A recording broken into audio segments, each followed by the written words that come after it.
warahmatullahi wabarakatuh.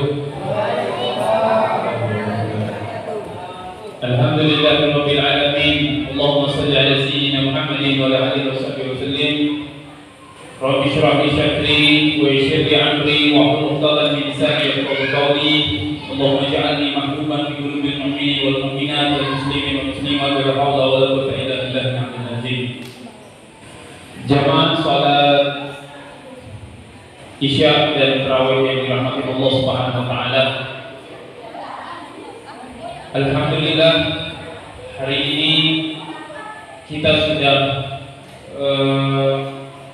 berada di mana ya? Berada di apa maksudnya?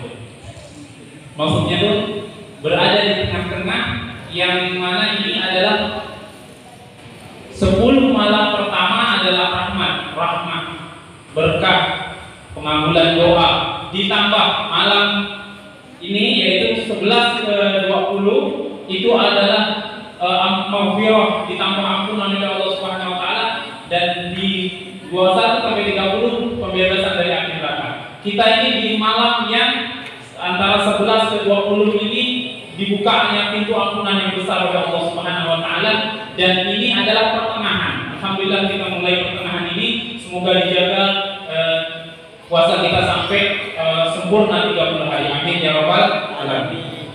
Awal juga surat hilang kita. Bersyukur juga kita hadir di tempat yang penuh mubarakah ini, karena di antara orang-orang yang beruntung yang Allah izinkan dia berkumpul dan hadir di tempat yang penuh mubarakah di Allah Subhanahu wa taala. Salawat dan salam kita hadirkan Nabi Muhammad sallallahu alaihi wasallam, keluarga dan ahli waris sekalian. Semoga kita bisa mencontoh meneladani kebaikan, berkah, kesolehan daripada keluarga baginda Nabi Muhammad sallallahu alaihi wasallam. Amin ya rabbal alamin. Yang kami muliakan dan kami hormati, kami cintai dan sayangi jamaah sekalian, semoga kita istiqomah di jalan Allah Subhanahu wa taala. Untuk menjawab pertanyaan yang cukup lumayan ini, jadi kita ganti mic dulu, dan kalau tidak cukup waktu ya ini yang kita jawab. Enaknya pakai mic.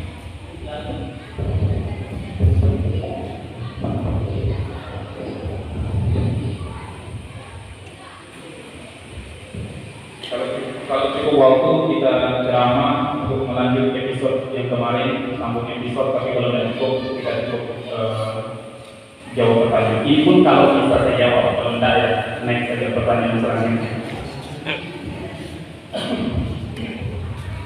Lanjut. Pertanyaan pertama, dosa apa yang didapat teman jika terus menggoda untuk selalu menghasut untuk berbuka jam 8 pagi? Parah sekali ya punya temannya. Dia ngajak temannya berbuka jam 8 pagi. Apa dosa yang didapat teman jika menghasut atau mengajak buka jam 8 pagi? Jamaah yang dirahmati Allah Subhanahu wa taala, kita semua tahu Qul a'udzu birabbin nas min syarri waswasil minal jinnati wan nas. Yang menggoda manusia itu minal jin, dari golongan jin, wan nas, dari golongan manusia. Itu menggoda ini. Dari golongan manusia itu menggoda. Apa yang kita lakukan? Baca ayat kursi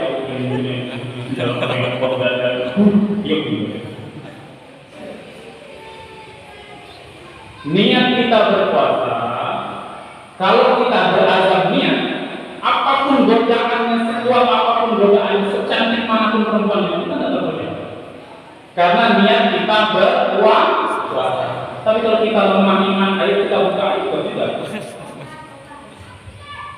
Ya, itu. Terus usahakan berazam niat, walaupun godaan kuat, tetap berpuasa. Itu saja intinya. Lanjut.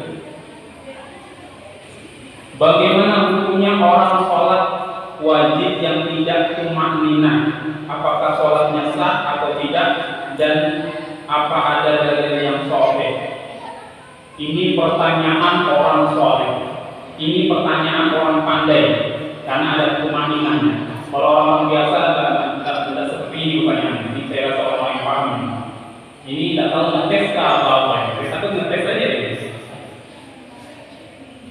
Apakah bagaimana punya orang sholat yang tidak tumaninah? Kita bahas tentang tumaninah. Apa itu tumaninah? Tumaninah itu berdiam sebentar, berdiam sejenak. Apa itu sejenak? Contoh, Allahu Akbar. Begitu, Allahu Akbar. Ini diam kita sebentar di sini. Ini namanya tumaninah. Dan ulama mengatakan paling sedikit tumaninah itu ialah bacaan subhanallah. Jadi Allahu Akbar, subhanallah rabbiyal azim wa bihamdihi satu kali. Kalau mau 3 kali sunnah, subhanallah rabbiyal azim wa bihamdihi 3 kali sah. Tapi kalau tidak ada tumaninah, Allahu Akbar, Allahu Akbar, 7 menit 20 rakaat selesai, maka tidak sah. Karena ulama kita harus tumaninah, meskipun ada viral lagi sholatnya 7 menit selesai, maka harus tumaninah minimal subhanallah. Dalilnya mana Ustaz? Ini ada ditanya dalil. Dalilnya idza sholati rajulun fi Rasulillah sallallahu alaihi wasallam, ada seorang laki-laki sholat di dekat Rasulullah sallallahu alaihi wasallam. Begitu selesai dia sholat, Rasulullah katakan bul sholat, ulang sholat, bul sholat. Dia ulang sholatnya, maka dia ulang sholatnya. Dia ulang sholatnya, selesai Rasulullah suruh lagi ulang sholatnya. Dia ulang lagi 3 kali, Rasulullah ulang sholatnya. Langsung begitu yang keempat Rasulullah suruh ulang, bilang orang dia Rasulullah, saya tidak tahu sholat yang bagaimana. Sesungguhnya sholatmu tidak ada tumaninah. Mungkin dia cepat putus sholat, maka Rasulullah suruh sholat tidak sah. Maka sahnya harus tumaninah. Itu aja, mudah-mudahan ini ngetes saja. Ini ngetes saja. Lanjut. Pertanyaan selanjutnya, gimana itu Pak Ustaz puasa kita kalau misalnya kita jumpa belanja pekerja bandel, ini misteri. Terus kita ngomel atau emosi dikit, mau kita sabar nanti tambah menjadi QMR lain ada tulisannya QMR lain. Bagaimana Pak Ustaz kalau kita jumpa orang yang kerja bandel terus kita menjadi emosi dan juga ngomel? Nabi Shallallahu Alaihi Wasallam sudah kasih tahu sama kita, kalaulah ada orang yang membuat emosi kita ketika kita berpuasa, bola sohim, katakan anak sohim, katakan sama orang itu saya berpuasa. Kalau dia paham, maka dia tidak akan mengganggu kita. Oh, ini orang puasa, jangan diganggu. Nabi katakan lagi, kalaupun dia tidak paham, katakan dengan diri kita, ini sohim, saya sedang berpuasa, saya tidak boleh marah. Jadi kalau ada orang marah, saya puasa. Kalau dia tetap marah, pegang dada, saya puasa. Tidak boleh saya marah. Tunggu kok. Tidak salah. Cuman masalah ini kita harus bisa membedakan mana marah sama mana tegas. Kalau kita marah, mungkin kita sama orang apa? Sama orang yang individu kita marah. Bahkan besoknya masih kan. Tapi kalau kita tegas, berarti hanya masalah kerja itu kita selesaikan. Untuk bisa supaya kerjanya selesai. Kalau kita level itu kadang orang nggak peduli sama kita, maka kita harus tegas. Tapi selesai tegas, selesai kerja, senyum badai. Ya, terus. Itu saja saya rasa ya. Kalau ada orang yang marah, katakan saya puasa. Kalau dia tidak paham untuk diri kita, saya puasa maka kita harus sabar. Mudahan paham. Itu saya rasa. Lanjut. Pertanyaannya, mengapa Tuhan tidak memperlihatkan ganjaran pahala puasa Ramadan? Ini pertanyaan orang tinggi. Agar manusia berlomba-lomba di bulan Ramadan menjalankan puasa 1 bulan penuh. Mengapa Allah tidak memperlihatkan pahala dan ganjaran puasa? Ini soalnya agak susah juga ya. Nabi katakan, kenapa tidak ditambahkan? Yang pertama Nabi katakan sholatul fajri qabla subuh khairun min dunya wa fiha. 2 rakaat sholat sunnah sebelum sholat subuh itu pahalanya lebih baik daripada dunia dan seisinya. 2 rakaat sholat sebelum sholat subuh pahalanya lebih baik daripada dunia dan seisinya. Kalau dikasih lihat, kau tahu mana? Lebih baik daripada dunia dan seisinya, itu mau ditaruh mana?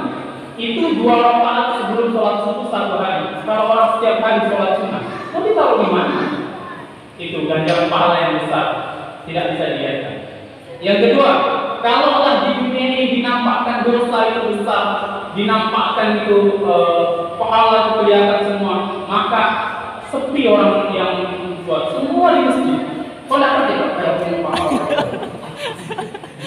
Jadi ini terjadi di zaman Nabi Isa alaihissalam. Kita semua tahu bahwa nanti akan datang Dajjal, dibunuh oleh Imam Mahdi dan Nabi Isa. Ya, mereka sudah berperang. Pokoknya Imam Mahdi sudah mengalahkan Dajjal dan dia Mahdi sudah datang di akhir kehidupan akhir dunia nanti. Sudah nampak semua tanda-tanda kiamat. Tinggal kiamatnya jadi ditunggu. Orang semua berlomba-lomba berbuat baik. Semua orang yang punya emas, punya uang disedekahkan sampai bertumpuk di Baitul Mal. Kalau di sini badan ambil zakat pas itu bertumpuk, tidak ada orang yang mengambil, semua orang bersedekah. Maka ada satu orang dari kampung datang, aku ini butuh sedekahkan, aku ini miskin. Apabila menjaga pengurus daripada yang pegang daripada zakat uang harta sumbangan ini, kau ambil semua ini, tidak ada yang mau. Ini emas, banyak sama uang. Maka dia ambil emas, semampunya yang dia bawa bisa diambil, maka dia bawa. Di tengah jalan dia berpikir, oh, tidak ada orang yang mau ini emas. Saya malu dan saya sendiri yang akhirnya dia buang. Itu beberapa hari sebelum kiamat, karena Dajjal sudah muncul itu bukti. Bahkan kiamat mau datang sudah ada tanda-tandanya dan juga mereka sudah taat kepada Allah Subhanahu. Saya rasa paham ya. Kenapa tidak ditampilkan? Karena pahala lebih besar daripada dunia dan seisinya mau disimpan di mana? Saya rasa paham. Lanjut. Ustaz, apa keutamaan sholat 5 waktu di bulan puasa dalam keadaan sakit? Masya Allah, ini orang soleh. Sakit pun dia sholat, berarti dia orang soleh, orang baik. Sedangkan kita kadang sehat aja enggak. Azan sampai dia tetap scroll. Tidak canda di rumah. Ya. Dalam keadaan sakit tetap sholat. Dia tanya, apa keutamaan sholat 5 waktu di bulan puasa dalam keadaan sakit? Bahwa sakit itu, sakitnya saja dia sudah mendapatkan pahala yang besar. Orang yang sakit dan sabar itu dia mendapatkan pahala haji dan umroh sama, sempurna. Pahala haji dan umroh sempurna dengan syarat sakitnya sabar. Kenapa Ustaz lebih besar daripada haji dan umroh orang sakit? Karena sakit itu sakit. Dalam sakit. Maksudnya sakit itu tidak enak. Karena sakit itu sakit memang. Maksudnya, karena sakit itu tidak enak. Kurang sakit terbalik tidak enak. Apalagi makin keras sakitnya makin merasa tidak enak. Tidak enak, tidak ada gairah. Tapi kalau orang umroh, senang-senang dia belanja di Arab sana, selfie di depan Ka'bah, selfie sama ontak.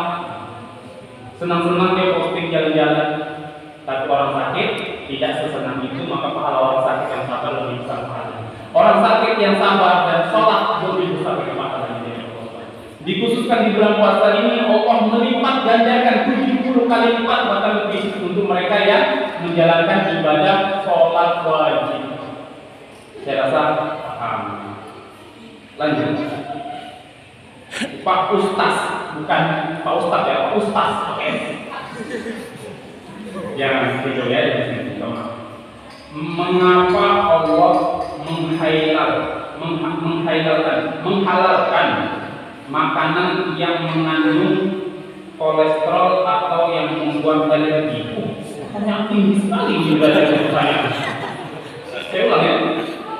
Pak Ustaz, mengapa Allah menghalalkan makanan yang mengandung kolesterol atau yang membuat alergi? Betul juga. Kalau dia sudah kolesterol, alergi dihalalkan mengandung kolesterol dan itu membuat alergi.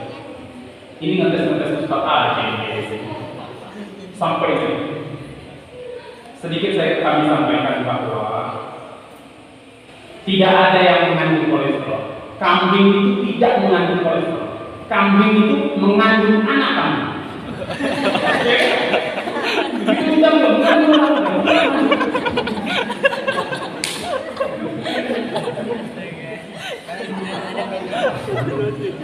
Oke. Untuk hal ini Allah sendiri yang menyatakan di dalam Al-Quran. Kalau bisa kita buka di HP kita ada ataupun Al-Quran yang ada terjemahnya, silakan dibuka nanti dikoreksi apakah betul atau tidaknya.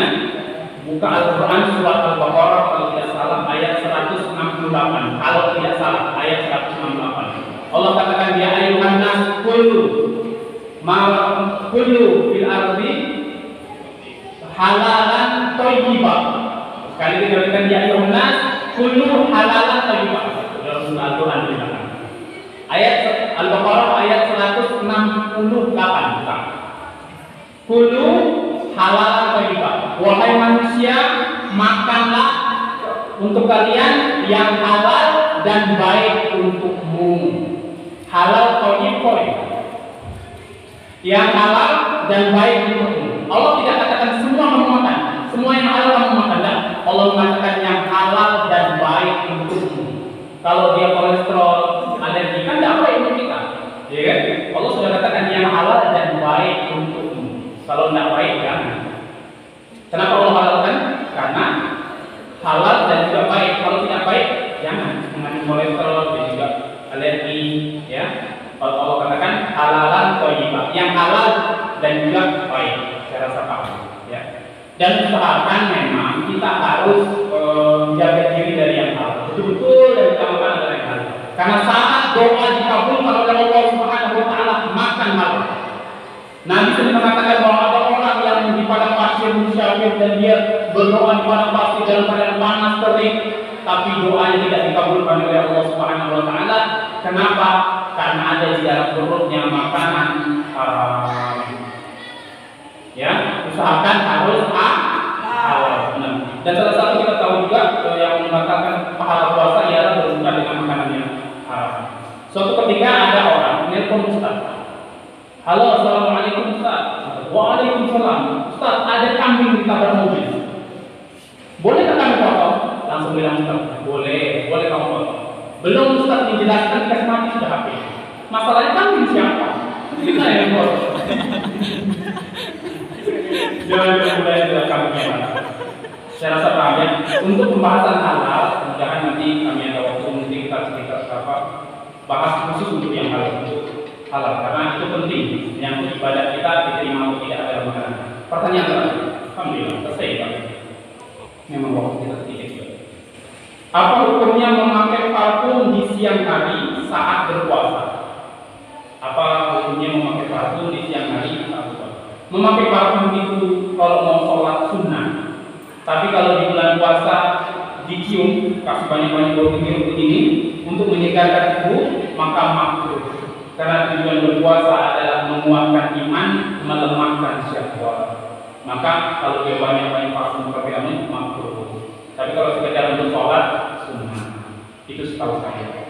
Mudah kita semua sehat ya, panjang umur dan juga bisa menjalani ibadah puasa dengan baik. Jadi ini saja yang dapat kami sampaikan. Kurang lebihnya kami mohon maaf. Wallahu a'lam. Assalamualaikum warahmatullahi wabarakatuh.